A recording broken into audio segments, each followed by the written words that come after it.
Zadoo-ba-doo-boo, ba-ba-ba-ba-ba, zada-ba-da-ba-ba-ba-ba-ba-ba-ba-boo, za-ba-ba-da-ba, za-ba-ba-ba-ba, hip-bip-bip-bip-bip-bip-bip. A bit of a vocal intro for the latest episode of Let's Argue. Thank you, everyone, for watching. If you didn't already know, Let's Argue is a YouTube series where I go online. I expect you to hand me your hot takes, your unpopular opinions, your tough questions, and I respond to the best ones literally in this vidya. So let's go! Some Rap Songs was trash. Terrible attempt at being experimental, bad rapping, too short, bad samples / production. How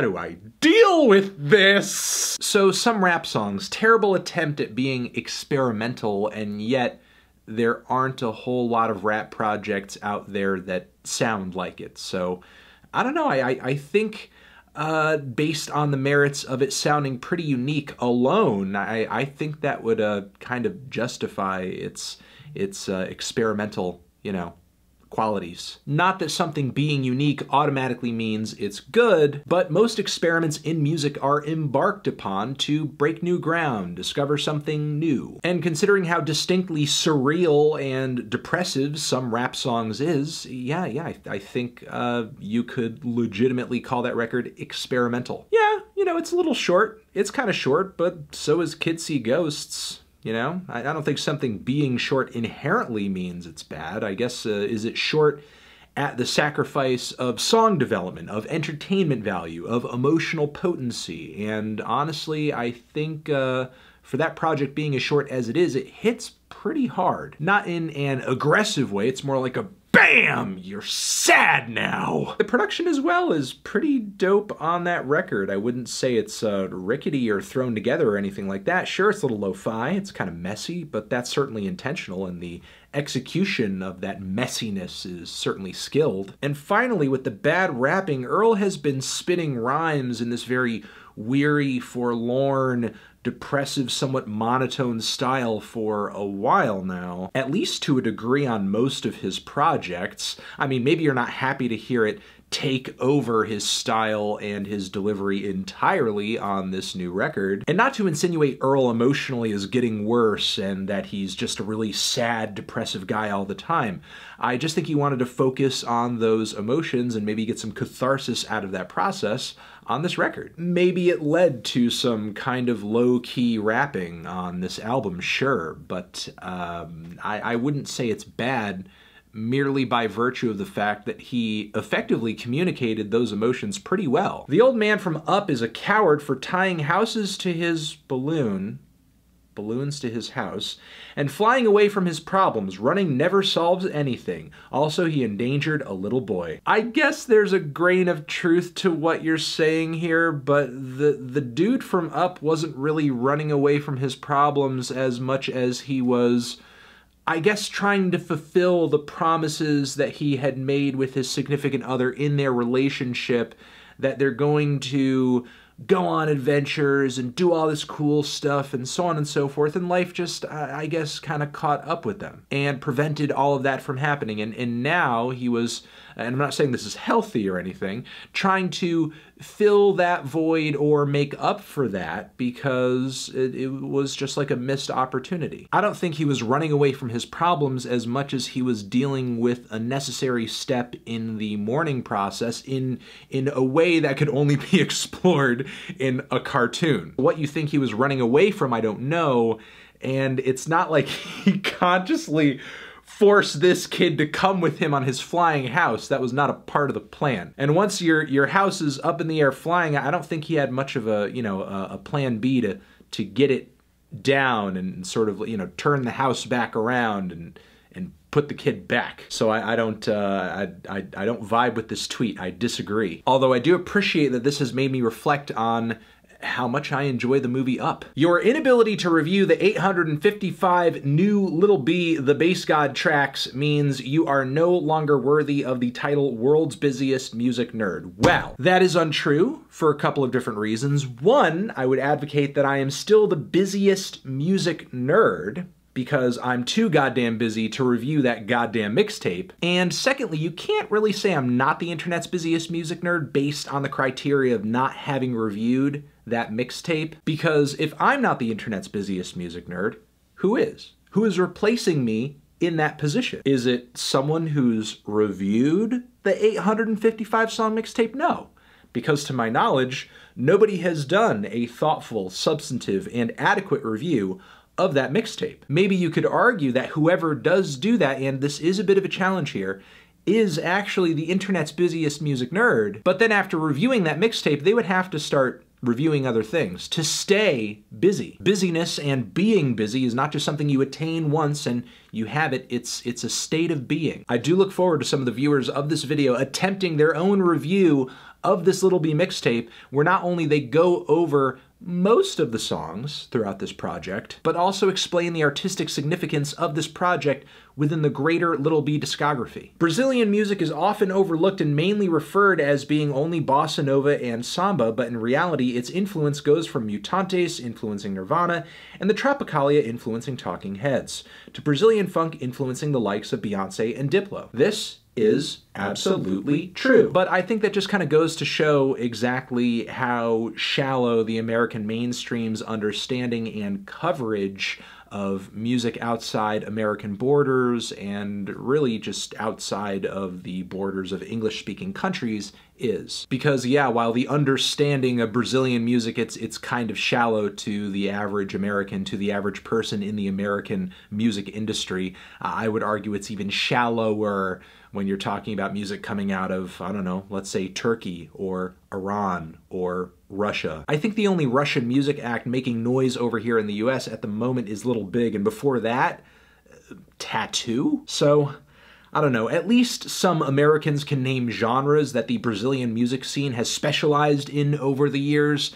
Can't say that's so much the case for a great deal of other countries out there. Thankfully, a lot of this is slowly changing thanks to the internet and the access it gives to music listeners curious about such things. I guess we can only really wait for people's curiosity to get the best of them and kind of change the landscape of music, I suppose. Everyone always brings up Damn or My Beautiful Dark Twisted Fantasy, but no one ever brings up this blasphemy. A picture of my Watch the Throne review. Yeah, because, I mean, while there are some people out there who enjoy that record, obviously you do, and I don't begrudge you that enjoyment, opinions on that album generally are way more split than they are on Damn, than they are on My Beautiful Dark Twisted Fantasy. So of course you're not going to see as many people saying, hey, you really messed up on this review. This review over here that not many people think about because it's not that well received of an album. Visual Kei needs to make a comeback. One, I wouldn't say that the genre is completely gone away, as you do have groups like Dir en Grey out there still kicking at the moment that were certainly around when the genre was still, like, pretty popular, pretty active. Late 90s, yeah, that was maybe more on the tail end of things, but you can't really deny that the whole movement has had an impact on their style, their sound, and that they're still kind of carrying a torch for it to a degree. And maybe there is great potential for this considering the continued popularity of acts like Baby Metal, considering the wide interest that a lot of music fans have out there for K-pop, considering the resurgence of interest in city pop on the internet as well. Thanks to the internet, it seems like interest in music from the Far East is bigger than it's ever been. Honestly, as neat as the return of Visual Kei might be, I just kind of see this as lamenting about the decline of this genre of rock music, and we can just kind of do that about just about any genre of rock music right now. Which album do you think is so perfectly amazing that it makes you actually hard? I can't say that an album has been so good I've gotten an erection. There are albums and artists that have certainly left me feeling turned on after hearing their music because their music to me is sensual and sexy. Maybe the lyrics are X-rated or something like that. No, I mean, when something is really good, I tend to have other responses. You know, I might get excited, might pump my fist, might cry, might get, you know, the tingles, the eargasms. The censored artwork for No Love Deep Web is more visually appealing and fits the Death Grips aesthetic more than the uncensored artwork. I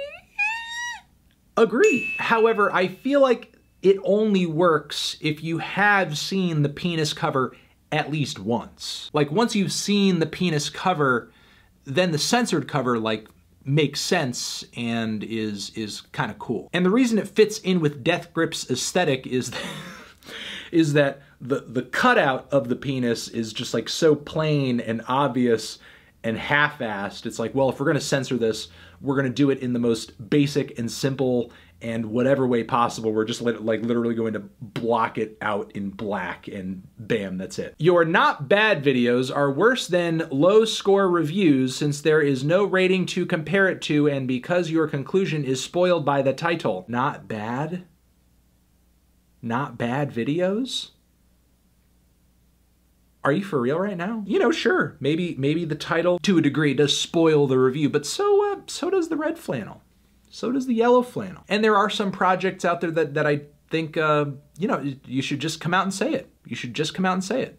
It's not very good. And I would be far from the first music critic to have my own categorization for records that fall outside of my usual numerical rating scale. I mean, shout out to Robert Christgau, the Dean of American Rock Critics. On a lot of his reviews, he would actually put like a bomb, you know, like a dud. You could see my not good as kind of being like that. You know, this is a well-established trope. Tough question. Would you rather sit through the entirety of Kidz Bop discography or Punk Goes Blank discography? Oh, Jesus Christ, this is a hard one. I guess Punk Goes Pop, Punk Goes Metal, Punk Goes whatever, because at least there's going to be a bit more variety. And on top of it, I think there are more Kidz Bop albums than there are Punk Goes Blank projects, so you're most likely in for a shorter ride with that one. Chance the Rapper is rapidly approaching G-Eazy, Russ, and dare I say Logic territory of mediocrity and corniness. I don't know, man. I think that's a kind of bold statement, and I am no Chance the Rapper stan. There are certainly things that Chance would do on the mic, especially around the acid rap era, that I found somewhat annoying, but I see Coloring Book as an improvement, and I think a lot of his latest singles were okay. No cornier than I think he's been on previous tracks. If anything's corny, it's these goddamn candy commercials. It's the Kit Kat commercials. That is corny as hell. The Floral Shop review on Pitchfork was too little too late. People should be reviewing this stuff when it's blowing up, not dismissing it as trash and then coming back 10 years later.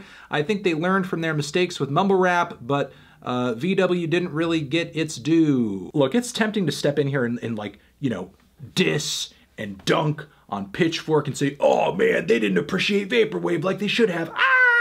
And as significant as I think the genre is to the ecosystem of internet music, I personally have not reviewed a whole lot of it, and what I have reviewed of it, I haven't like been super positive in every single instance. So even I, to a degree, can admit that I'm also kind of guilty of maybe not taking the genre and its key records as seriously as I could or should have. And I apologize. I know this tweet is about Pitchfork, but it's only made me reflect upon my own mistakes in life. So I'm sorry. How come you don't talk about A$AP Rocky in the best teeth in the game argument? Because bro, there's no argument.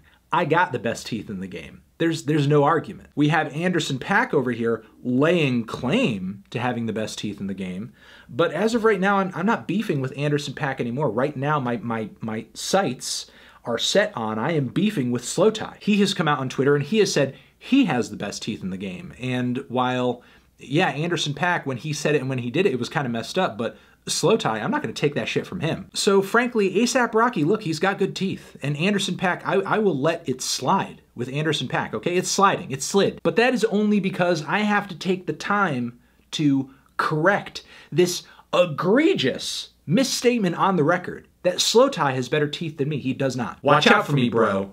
You don't got the best teeth. And that is it for this latest edition of Let's Argue. Thank you very much for watching. Over here next to my head is another video that you can check out. Hit that up or the link to subscribe to the channel.